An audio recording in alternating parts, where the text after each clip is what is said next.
Halo teman pintar, bertemu kembali dengan aku di channel YouTube Kita Pintar pada bidang studi geografi. Pada video kali ini, kita akan melanjutkan pembahasan materi sebelumnya, yaitu tentang sumber daya alam di Indonesia. Tepatnya, kita akan membahas di mana saja sih sebaran sumber daya alam yang ada di Indonesia. Sumber daya alam pertama yang akan kita bahas yaitu sumber daya alam kehutanan. Di Indonesia terdapat beberapa jenis hutan, ya sangat amat banyak jenisnya. Yang pertama yaitu ada hutan hujan tropis. Hutan hujan tropis tersebar berada di Pulau Sumatera, Kalimantan, dan juga Papua. Teman pintar bisa melihat di gambar hutan hujan tropis itu yang warnanya hijau tua. Nah, ini hutan hujan tropis. Sedangkan yang warnanya hijau muda itu adalah hutan sebiasa, hutan pada umumnya. Nah, teman pintar bisa melihat bahwasanya di Indonesia, hutan hujan tropis ini berada di sekitaran Sumatera, bagian barat Sumatera, kemudian di Pulau Kalimantan, Kalimantan Tengah, dan juga Kalimantan Utara, kemudian ada di Sulawesi, dan juga hampir di seluruh Pulau Papua. Sedangkan di Jawa itu tidak ada. Selanjutnya ada hutan musim atau hutan monsun.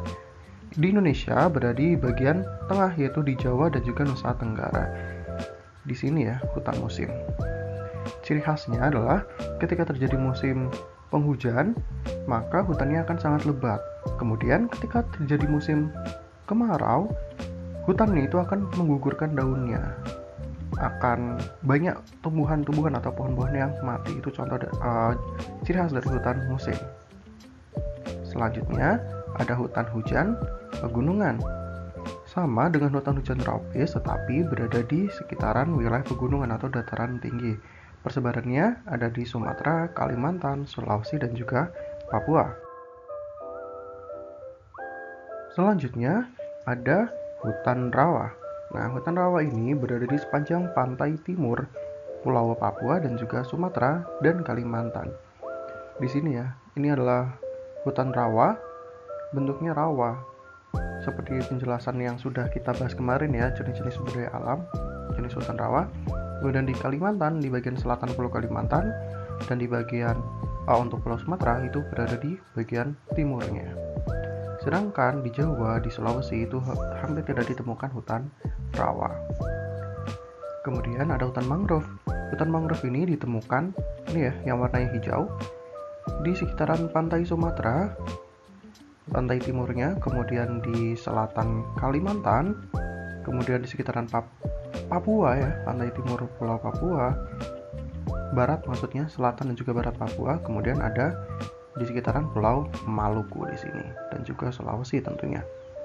Di Jawa ada hutan mangrove tetapi hanya di sekitaran pantai utara Jawa saja. Di pantai selatan ada tetapi sangat sedikit.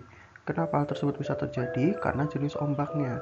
Untuk pantai utara ombaknya cenderungnya tidak terlalu besar, sedangkan kalau pantai selatan itu ombaknya sangat besar, sehingga hutan mangrove-nya akan sulit untuk ditanami di sekitaran pantai selatan. Seperti itu. Kemudian ada hutan lumut. Hutan lumut ini tersebar di daerah dengan ketinggian lebih dari 1000 mdpl yang meliputi wilayah Sumatera, Jawa, Kalimantan, Sulawesi, dan Papua. Kenapa hanya ada di wilayah tersebut? Ya karena di wilayah tersebut banyak terdapat gunung berapi. Selanjutnya ada hutan sabana. Nah, hutan sabana ini teman pintar bisa melihat seperti hutan-hutan yang ada di Afrika ya, yang pepohonannya itu tidak terlalu banyak. Nah, bisa ditemukan di sekitaran Sumba, Flores, dan juga Timor, di daerah Nusa Tenggara Timur. Kemudian ditemukan juga di sekitaran Jawa, yaitu di Banyuwangi. Selanjutnya ada hutan gambut. Hutan gambut persebarannya yang warna hijau ini ya, teman pintar bisa melihat persebarannya berada di pantai timur dan juga utara wilayah Pulau Sumatera, kemudian di pantai selatan Kalimantan, dan di Pulau Papua.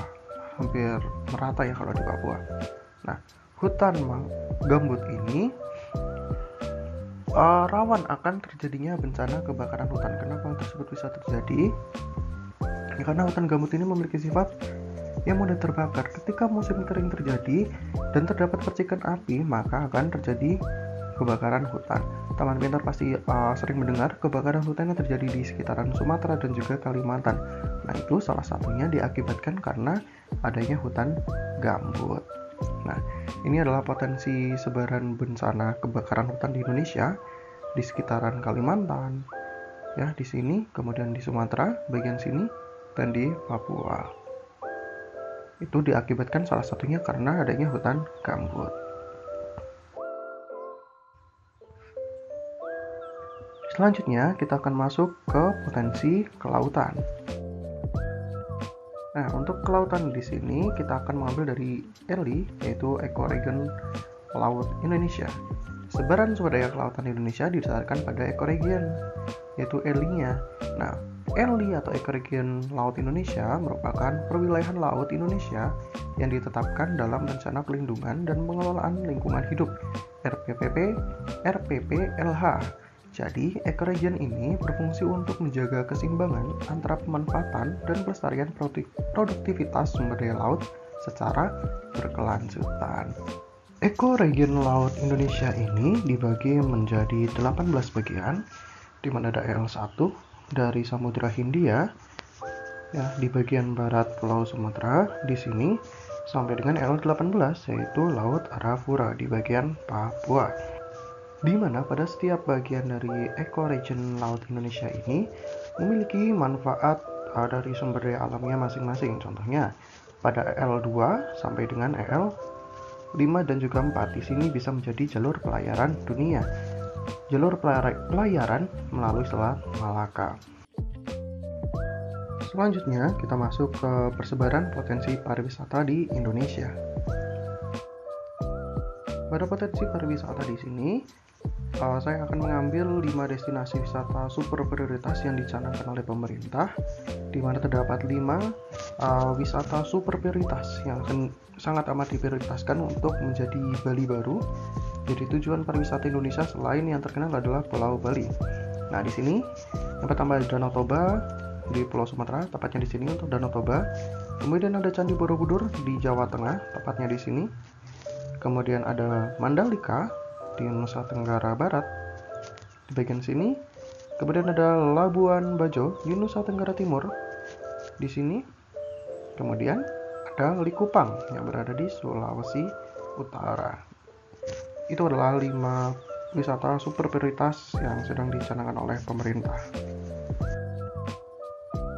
Oke teman pintar semuanya, selain ada 5 pariwisata super prioritas tadi yang sudah kita bahas, di Indonesia memiliki potensi pariwisata yang sangat amat banyak, di mana hampir di setiap daerahnya itu ada.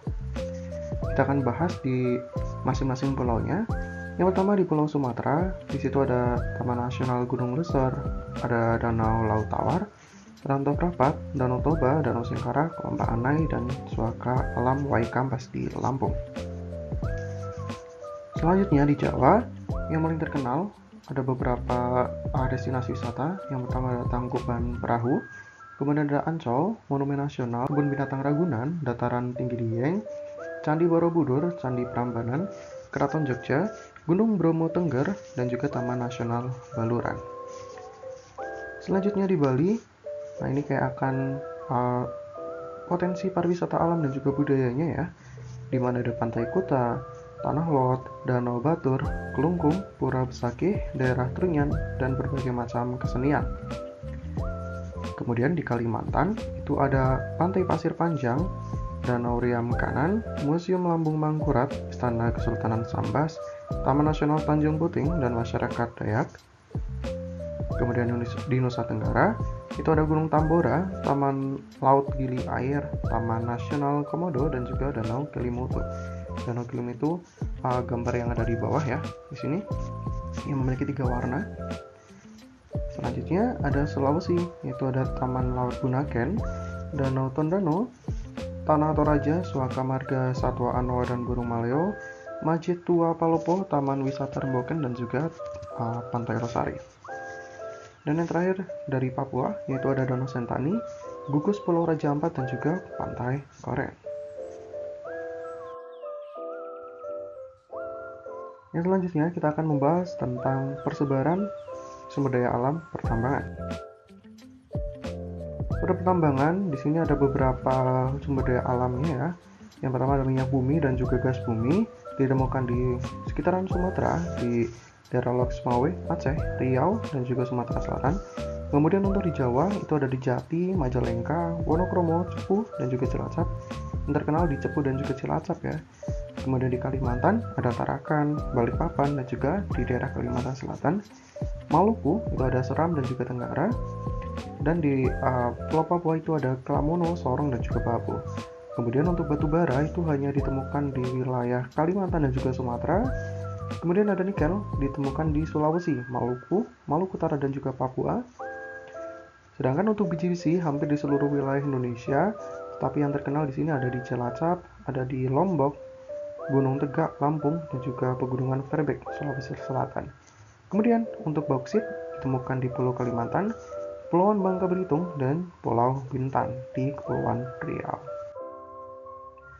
Nah, ini adalah potensi-potensi sumber daya alam pertambangan yang ada ya, di mana untuk biji besi tandanya adalah segitiga, hampir ditemukan di seluruh Indonesia. Kemudian minyak bumi itu banyak ditemukan di Sumatera, Kalimantan, Papua, di Jawa juga ada beberapa. Nah, itu ya teman pintar semuanya.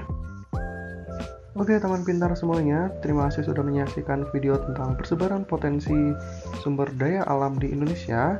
Jangan lupa untuk tetap ikuti channel YouTube Kita Pintar dengan cara subscribe dan juga like supaya aku lebih semangat lagi nih membuat konten-konten terbaru tentang materi geografi pada khususnya.